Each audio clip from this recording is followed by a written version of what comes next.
Welcome, viewers, to another eye-opening episode of Global Media Watch.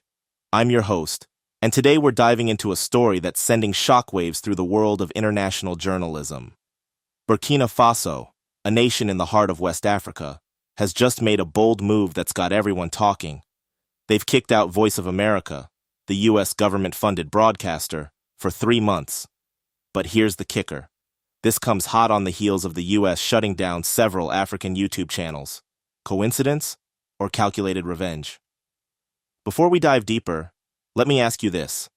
In today's digital age, who really controls the narrative? Is it the established global news giants, or are we seeing a shift towards more diverse voices? Drop your thoughts in the comments below. Let's break down what's happening. On October 8, 2024, Burkina Faso's media regulator, the Higher Council for Communication, or CSC, announced they're suspending Voice of America for 3 months. Why? They said that VOA's reporting is demoralizing Burkinabe and Malian troops. This move by Burkina Faso is significant, our expert explains. It's not just about one news report, it's about who gets to control the narrative about Africa, especially when it comes to sensitive issues like security and terrorism. But here's where it gets really interesting. This suspension comes right after the United States shut down several popular African YouTube channels. Let that sink in for a moment. The U.S. government recently took action against channels like Africa News Network, Pan-African Perspective, and Sahel Today. These channels, known for their often critical coverage of Western policies in Africa, were accused of spreading misinformation and violating community guidelines. But here's a question for you. Is this really about misinformation, or is it about controlling the narrative? What do you think? A particular channel called African Stream, a popular pan-African digital media platform on YouTube, was among those recently shut down by the U.S. government. The channel, known for its anti-war and anti-imperialist stance, had over 300,000 subscribers and was based in Nairobi, Kenya. The shutdown came amid tensions between African Stream and U.S. government-affiliated media over the portrayal of U.S. military activities in Africa, particularly in Somalia. This action has sparked debates about freedom of expression, censorship, and the control of African narratives in digital media. Before we continue, welcome to Pan-African Lens. If you're passionate about Africa's diverse cultures, rich history, development, and the contemporary issues shaping the continent and its diaspora, you've come to the right place. Be sure to subscribe and join the conversation as we explore these powerful stories together. Let's continue. Interestingly, these African channels have been largely silent since their suspension. They haven't publicly defended themselves or challenged the decision. This raises another crucial question. Are we seeing a David versus Goliath situation in the world of global media? For centuries, Western media has dominated the global narrative.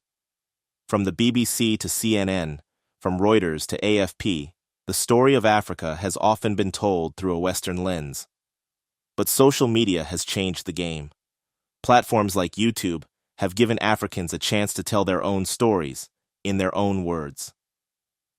Social media has been a game changer for us, our journalist explains. For the first time, we can reach a global audience without going through Western media gatekeepers. But with this power comes new challenges, and it seems, new forms of censorship. Many Africans see the U.S. action against these YouTube channels as an assault on press freedom. They view it as intimidation, an attempt to silence voices that challenge the dominant Western narrative. But is this reaction justified? Or is there more to the story? This controversy highlights a long-standing issue, the imbalance in global media power. For too long, Africa has been portrayed through a narrow lens, often focusing on conflict, poverty, and exotic wildlife. But the continent is so much more than that. It's a place of innovation, rapid economic growth, and rich cultural diversity. So, when African media outlets start gaining traction, start telling different stories, it challenges the status quo. And that can be uncomfortable for those used to controlling the narrative. Another area of tension is the increasing spate of African youths voicing anti-Western sentiments and demanding the withdrawal of Western military forces from the continent. This growing movement reflects a shift in perspective among young Africans, who are increasingly critical of what they perceive as continued Western influence and interference in African affairs. Social media has amplified these voices, allowing youth to share their views and organize protests more effectively. The recent events in Niger, where thousands of citizens demonstrated for the departure of U.S. troops, exemplify this trend. This surge in anti-Western sentiment is often fueled by perceptions of neocolonialism, economic exploitation, and the belief that Western presence undermines African sovereignty. As a result, many African countries are reevaluating their relationships with Western powers and seeking alternative partnerships, particularly with nations like Russia and China. But let's not forget, this isn't just about Africa versus the West. Within Africa itself, we're seeing increasing media restrictions.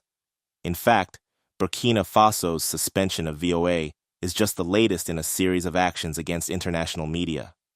French TV channels like TV5 Monde, LCI, and others have been repeatedly suspended in countries like Burkina Faso, Mali, and Niger. The reason? According to these governments, it's about incorrect reporting.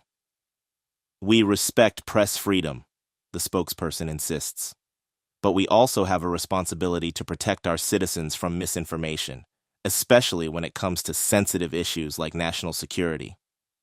But here's another question to ponder. Who decides what's correct reporting? Is it the government, the public, or should journalists be free to report as they see fit, even if it makes people uncomfortable? Speaking of uncomfortable truths, let's not forget the recent case of a French journalist facing trial in the United Arab Emirates for alleged fake news. This case has sent shockwaves through the international journalism community. This case is a stark reminder of the risks journalists face globally, our advocate explains. It's not just about Africa or the Middle East. Press freedom is under threat worldwide, and we need to be vigilant. So, where does all this leave us? Are we witnessing the start of a media war? Or is this simply the growing pains of a more diverse, multipolar media landscape? One thing's for sure, the days of a single dominant narrative are over. With social media and digital platforms, we now have access to a multitude of voices and perspectives. And that's a good thing, right? But it also means we, as consumers of news, have a greater responsibility. We need to be more discerning, more critical in our consumption of media. We need to seek out diverse sources, to question what we're told, and to form our own opinions. So, here's my challenge to you, viewers. Don't just accept what you're told, whether it's from VOA, African YouTube channels, or any other source. Question everything. Fact check. Seek out different perspectives. As we wrap up this episode, let's recap the key points. Burkina Faso has suspended Voice of America for 3 months, citing demoralizing reporting. This comes after the U.S. shut down several popular African YouTube channels. These events highlight the ongoing struggle for control of the global media narrative. Social media has changed the game, giving new voices a platform. But with this new power comes new challenges and forms of censorship. The responsibility now lies with us, the viewers, to be critical consumers of media. So what do you think? Is Burkina Faso's suspension of VOA justified? Are we seeing a new era of media warfare? Or is this simply the messy process of creating a more diverse global media landscape? Leave your thoughts in the comments below. And remember, in this complex world of global news and competing narratives, the most important thing is to stay informed, stay critical, and stay engaged. Until next time, keep questioning, keep learning, and keep seeking the truth, wherever it may lead you.